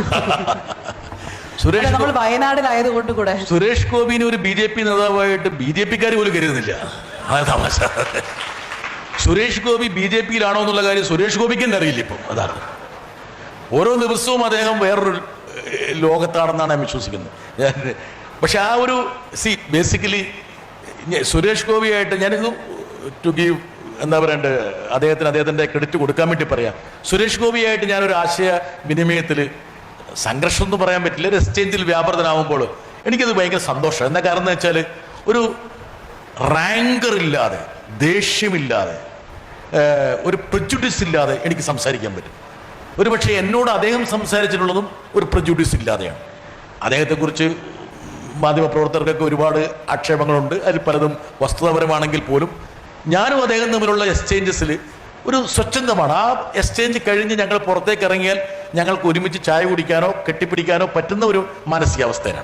ഞാൻ അദ്ദേഹത്തിന് ഒരു ശരാശരി BJP നേതാവായിട്ട് കാണാൻ ആഗ്രഹിക്കുന്നില്ല. ഏതോ ഒരു പ്രത്യേക ഘട്ടത്തിൽ ഒരു പാർട്ടിയിൽ വന്ന് പെട്ടുപോയതാണ്. അത് അവർക്കും അതൊരു പെട്ടുപോയതായിട്ടാണ് തോന്നുന്നത് ഇപ്പോൾ BJP-ക്കാർക്കും. അതാണ് ഇപ്പൊ നേരത്തെ സംസാരിക്കുമ്പോൾ ലേണിംഗ് കർവ് എന്നൊരു വാക്ക് ഉപയോഗിച്ചല്ലോ. ഇപ്പൊ പല ഇന്റർവ്യൂസിലും വിമർശിക്കപ്പെട്ട ഇന്റർവ്യൂകളും ഉണ്ട് അല്ലെ? അതായത് ഫോർ എക്സാമ്പിൾ, നമ്മൾ കാലം മാറും തോറും നമ്മൾ ചില കാര്യങ്ങൾ പറയേണ്ടായിരുന്നു, അല്ലെങ്കിൽ ഈ പഴയ മലയാള സിനിമകളിലെ തമാശകൾ ഇന്ന് തമാശകളല്ല എന്ന് നമുക്ക് തോന്നുന്ന ഒരു കാലമാണ് ഇപ്പോൾ. അപ്പൊ അങ്ങനെ ഒരു പൊളിറ്റിക്കൽ ലേണിംഗ് എന്താണ് പഴയ ഇന്റർവ്യൂസിൽ ഞാൻ ചെയ്യാൻ പാടില്ലായിരുന്നു എന്ന് ഇപ്പൊ തോന്നുന്ന സംഭവങ്ങൾ? അത് സത്യം പറഞ്ഞാല് ഒരു ലീനിയർ വ്യൂയിലൂടെ ലീനിയറായിട്ട് എനിക്കതിനെ കാണാൻ പറ്റില്ല. സത്സന്ധമായി പറഞ്ഞാൽ ചിലപ്പോൾ എനിക്ക് തോന്നും അത് വേണ്ടിയിരുന്നില്ല എന്ന്, ഓണസ്റ്റ്ലി.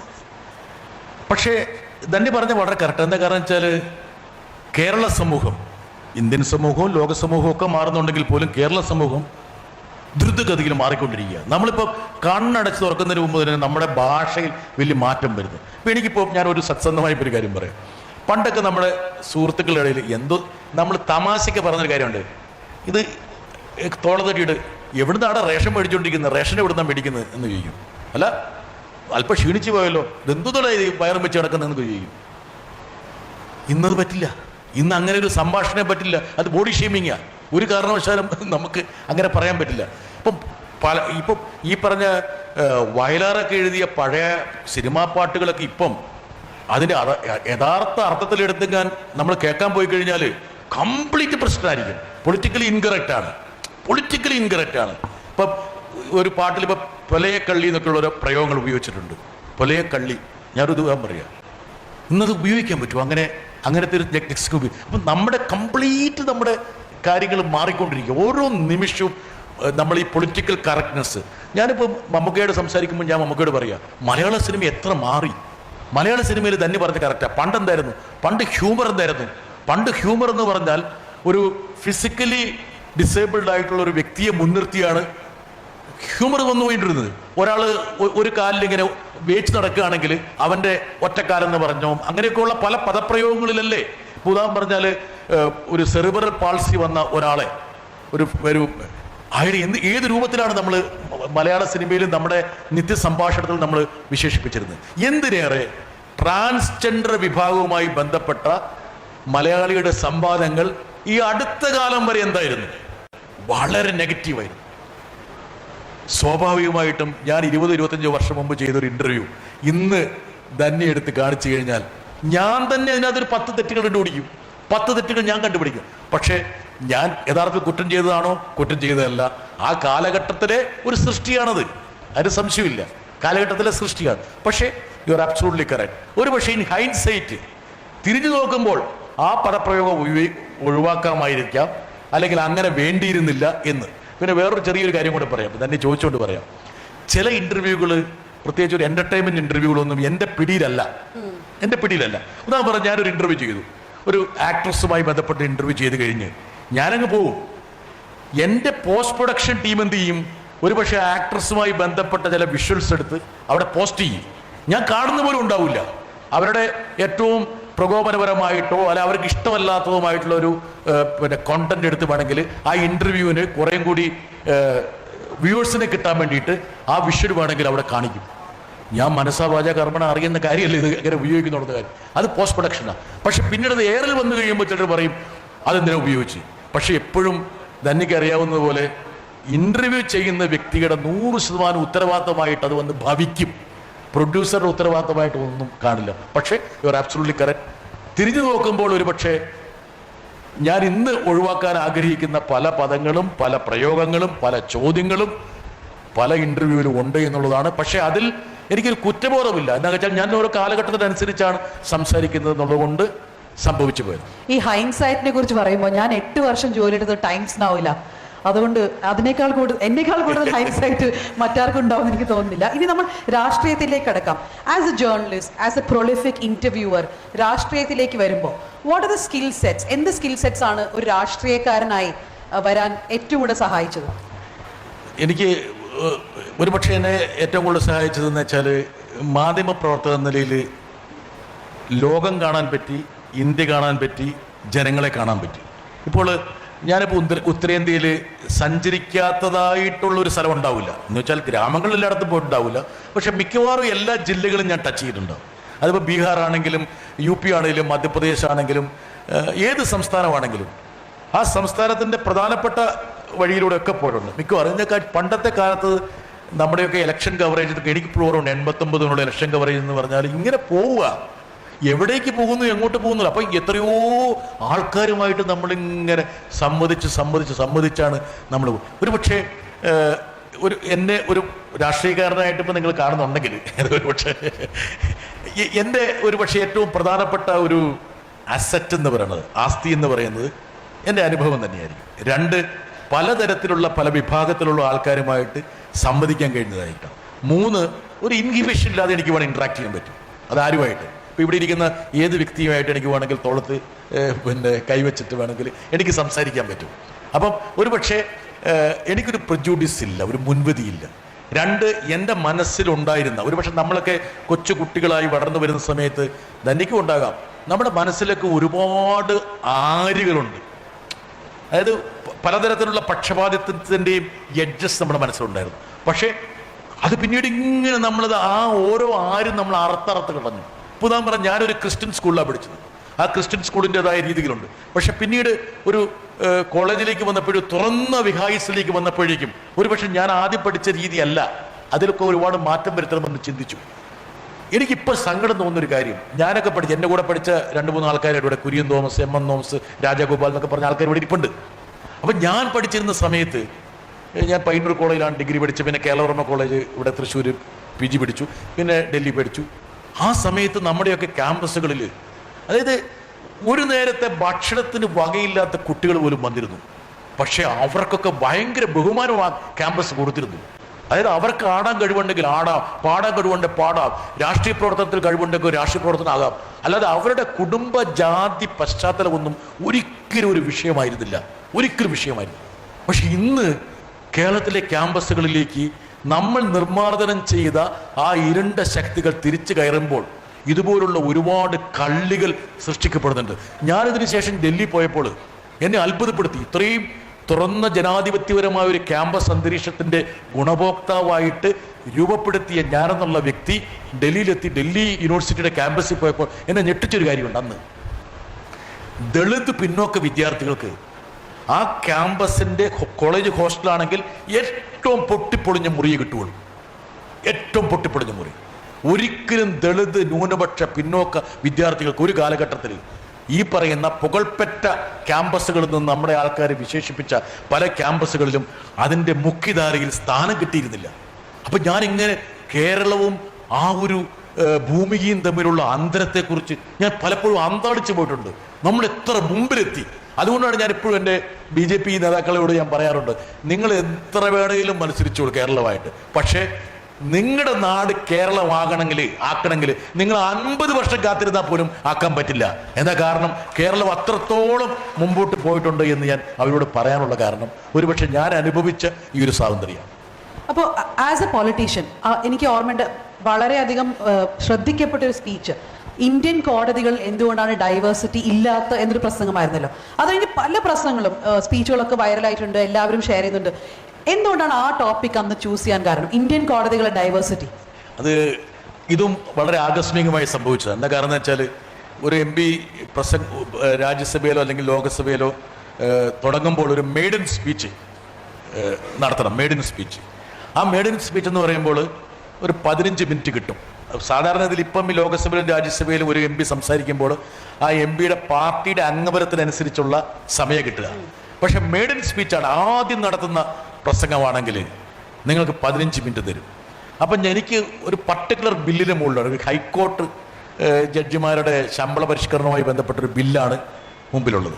അപ്പം ഞാൻ നോക്കുമ്പോൾ ആ ബില്ലിൽ സംസാരിക്കുകയാണെങ്കിൽ 15 മിനിറ്റ് കിട്ടും. അപ്പം ഞാൻ അതെൻ്റെ മെയിൻ സ്പീച്ച് ആക്കട്ടെ ഞാൻ ആലോചിക്കുകയും അപ്പോൾ പിന്നെ ഞാൻ ഒരുപക്ഷെ എനിക്ക് ഈ ജുഡീഷ്യറിയെ കുറിച്ചുള്ള എൻ്റെ ഏറ്റവും പ്രധാനപ്പെട്ട ആക്ഷേപം എന്ന് പറഞ്ഞാൽ ഞാൻ എപ്പോഴും കാണുന്നത് എന്താണ്, ഇന്ന ജഡ്ജി, ഈ ജഡ്ജിയുടെ അച്ഛൻ ജഡ്ജിയായിരുന്നു, മുത്തച്ഛൻ ജഡ്ജിയായിരുന്നു, അയാളുടെ അമ്മാവൻ ജഡ്ജിയാണ് ഇത്. അപ്പം ഇതെന്തുകൊണ്ടാണ് ഈ ബാക്കിയുള്ള മേഖലകളിലൊക്കെ ഒരുപാട് മാറ്റം വന്നെങ്കിൽ പോലും ഇതിങ്ങനെ ഒരു സേക്രഡ് കൗ, ഒരു വിശുദ്ധ പശുവിനെ പോലെ എങ്ങനെയാണ്? അപ്പം ഞാൻ അതിൻ്റെ മുകളിൽ കുറച്ച് ഞാൻ വർക്ക് ചെയ്തിരുന്നു. അപ്പം ഞാൻ ആലോചിച്ചു, ഇതാണ് ഏറ്റവും ആപ്റ്റായിട്ടുള്ളൊരു അവസരം. ഒരുപക്ഷെ എനിക്ക് സന്തോഷമുണ്ട്. അതിനുശേഷം അന്ന് ചീഫ് ജസ്റ്റിസ് ആയിരുന്ന NV രമണയാണ്. NV രമണ ഒരു പത്രക്കുറിപ്പല്ല, ഒരു വിശദീകരണം ഇറക്കി. ഈ എൻ്റെ പ്രസംഗം ചില വസ്തുതകളുണ്ടെങ്കിലും തെറ്റിദ്ധരിപ്പിക്കുന്നതാണെന്നൊക്കെ അങ്ങനെയാണല്ലോ പറയാൻ പറ്റുള്ളൂ. പക്ഷേ ഇന്ത്യൻ ഹയർ ജുഡീഷ്യറി അത് ശ്രദ്ധിച്ചു. അല്ലെങ്കിൽ ഇന്ത്യയിൽ ചിന്തിക്കുന്ന ഒരുപാട് ആൾക്കാർ ഇത് ശരിയല്ലേ എന്താ കാരണം. ഇപ്പോൾ ഉദാഹരണം പറഞ്ഞാൽ കർണാടക ഹൈക്കോടതി, ഞാൻ ആ സമയത്ത് പരിശോധിച്ചു, ഇന്നത്തെ എനിക്കറിയില്ല, ധനിക്ക് കൂടുതൽ അറിയായിരിക്കും. കർണാടകയിലെ ബ്രാഹ്മിൺ പോപ്പുലേഷൻ എന്ന് പറഞ്ഞാൽ 3-4% മാത്രമാണ്. 4% പോപ്പുലേഷനാണ് ബ്രാഹ്മിൺ. കർണാടക ഹൈക്കോടതിയിലെ ജഡ്ജിമാരിൽ 80% ബ്രാഹ്മിൺസ്. ഇതെങ്ങനെ വരും? പിന്നെ ഇന്ത്യ ഒന്ന് പരിശോധിച്ച് നോക്കുക. ഇന്ത്യ പോലുള്ള ഇത്രയും വലിയ രാജ്യത്ത് ഒരു സുപ്രീം കോടതി ജഡ്ജിയെ ഒരു പിന്നോക്ക വിഭാഗത്തിന് കിട്ടണമെങ്കിൽ 80% പോപ്പുലേഷനുള്ള പിന്നോക്ക ദളിത് വിഭാഗങ്ങളെ മുഴുവൻ എടുത്തു വെച്ചാൽ ആ വിഭാഗത്തിൽ നിന്ന് ഒരു ജഡ്ജിയെ ഇന്ത്യൻ സുപ്രീം കോടതിക്ക് കിട്ടാൻ വേണ്ടിയിട്ട് 980 വരെ കാത്തിരിക്കേണ്ടി വന്നു. 980 വരെ കാത്തിരിക്കേണ്ടി. അപ്പം നമ്മുടെ സോഷ്യൽ റിയാലിറ്റീസുമായിട്ട് യാതൊരു ബന്ധവുമില്ലാത്തൊരു ഏർപ്പാടാണ് ഈ ഏർപ്പാടെന്നുള്ള കാര്യം എനിക്ക് ബോധ്യമായി. അങ്ങനെയാണ് ഒരു പക്ഷേ ആ പ്രസംഗം ഞാൻ നടത്തിയത്. ആ പ്രസംഗത്തിൽ ഒരുപാട് എനിക്ക് തോന്നുന്നു ഇപ്പം ജസ്റ്റിസ് ചന്ദ്രചൂഡ് പോലും പിന്നീട് ഇൻക്ലൂസിവിറ്റി വേണം, റെപ്രസെൻറ്റേഷൻ വേണമെന്നൊക്കെ പറഞ്ഞു തുടങ്ങി ജഡ്ജിമാർ. പണ്ടതൊന്നും പറയില്ലായിരുന്നു. എന്ന കാരണം വെച്ചാൽ ഇവരൊരു ക്ലബ്ബ് മാത്രമായിട്ടാണ് വന്നത്. ഒരു പക്ഷേ ആ ഒരു പ്രസംഗത്തിന് ആ രീതിയിൽ ഒരു ഇമ്പാക്റ്റ് ഉണ്ടായതിൽ സന്തോഷമുണ്ട്. അതുപോലെ ഈ പല പ്രസംഗങ്ങൾക്ക് എനിക്കിപ്പോഴും ഓർമ്മയുണ്ട്. ഇപ്പം ഞാൻ ചെയ്തൊരു പ്രസംഗം, അത് വൈറലായൊരു പ്രസംഗമാണ്. ഇത് ഈ അയോധ്യ മൂവ്മെന്റിന്റെ പീക്കിൽ, അതായത് അയോധ്യ ക്ഷേത്രം, അത് തന്നെ ശ്രദ്ധിച്ചിട്ടുണ്ടാവും. അയോധ്യ ക്ഷേത്രം നരേന്ദ്രമോദി ഉദ്ഘാടനം ചെയ്യുന്നു. ഒരു പ്രധാനമന്ത്രി ഒരു ക്ഷേത്രം പ്രാണപ്രതിഷ്ഠ നടത്തുന്നു. അപ്പം ഇന്ത്യൻ പാർലമെന്റിന്റെ അവസ്ഥ ഞാൻ ഈ പറയുന്ന ഇപ്പോഴത്തെ അവസ്ഥയല്ല.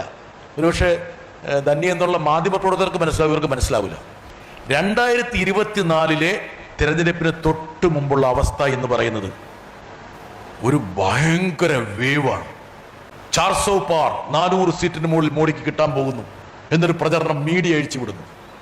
അയോധ്യയിൽ രാമക്ഷേത്രം പ്രാണപ്രതിഷ്ഠ നടത്തുന്നു.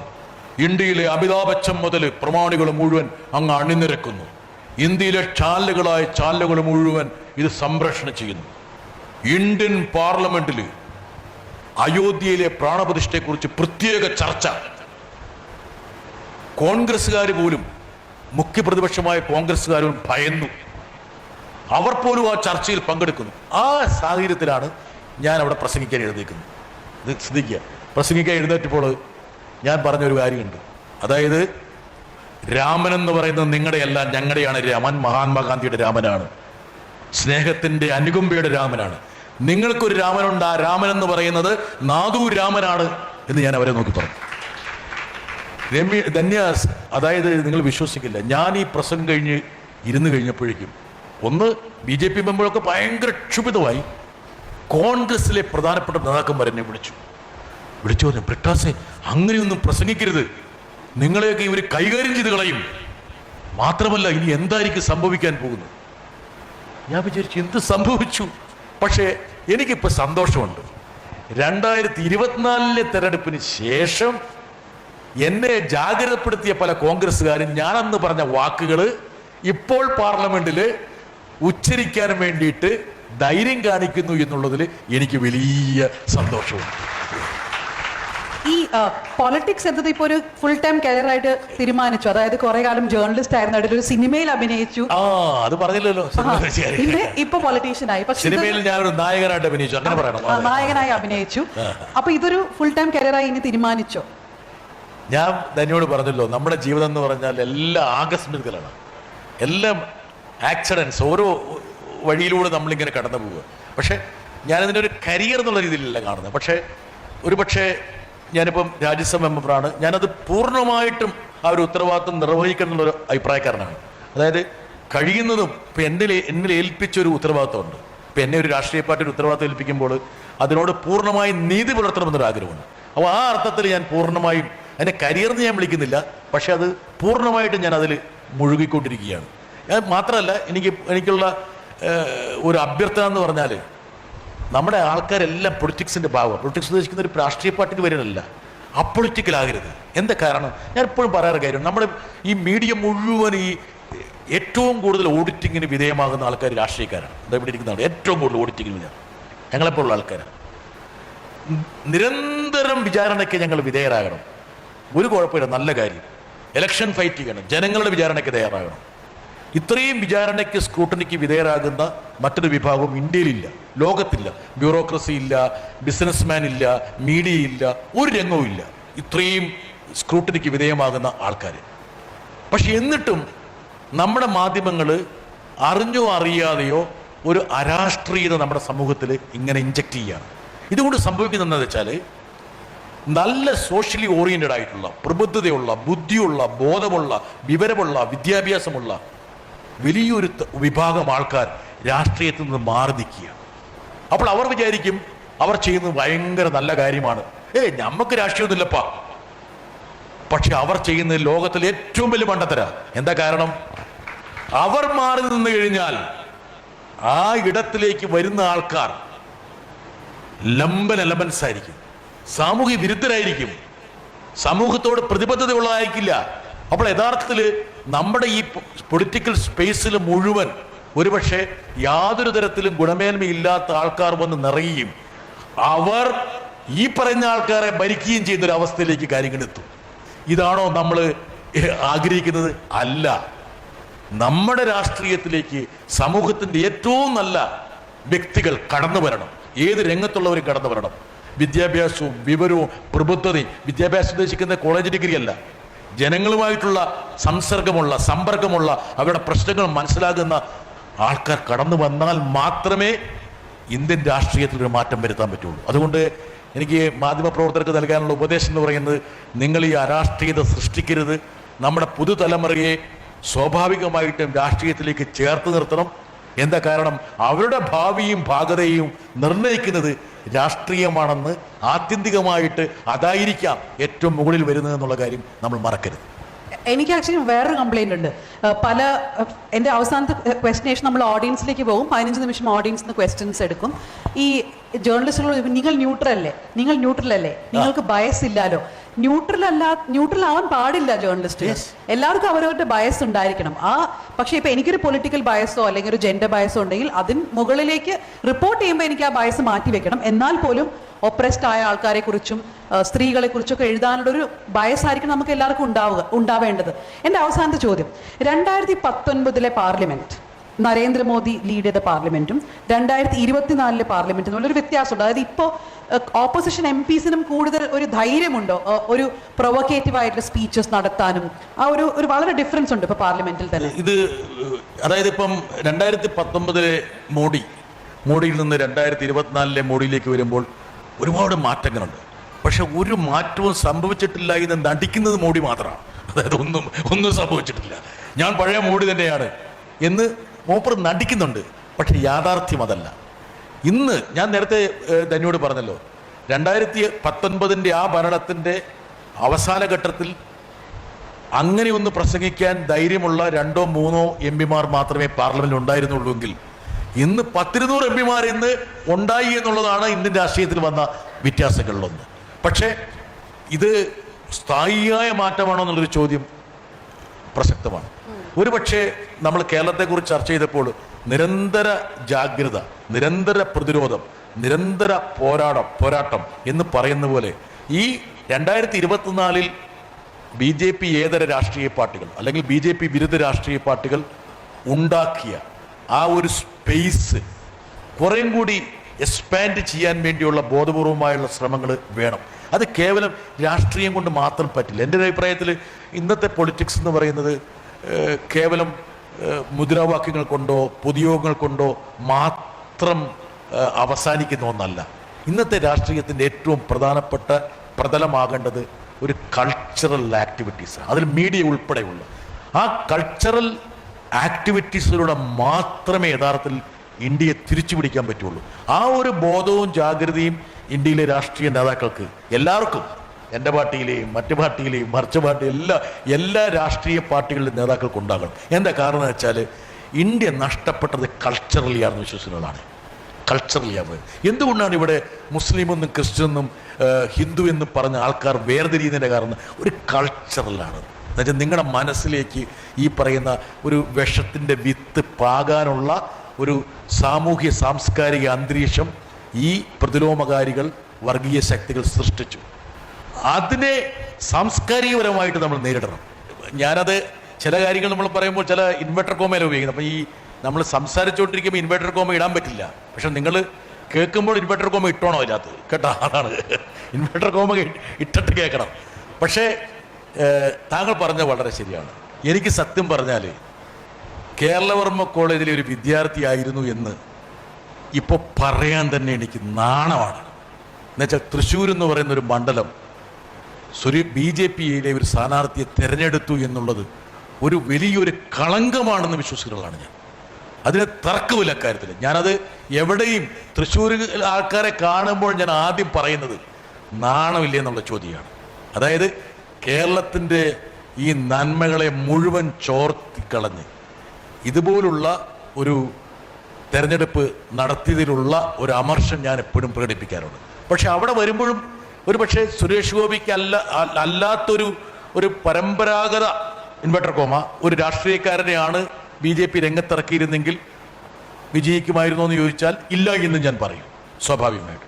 പക്ഷേ യഥാർത്ഥത്തിൽ അത് തൃശ്ശൂർ മണ്ഡലത്തിൽ മാത്രമല്ല കേരളത്തിന് മൊത്തമുണ്ടായ ഒരു കളങ്കമായിട്ട് ഞാനതിനെ കാണുന്നു.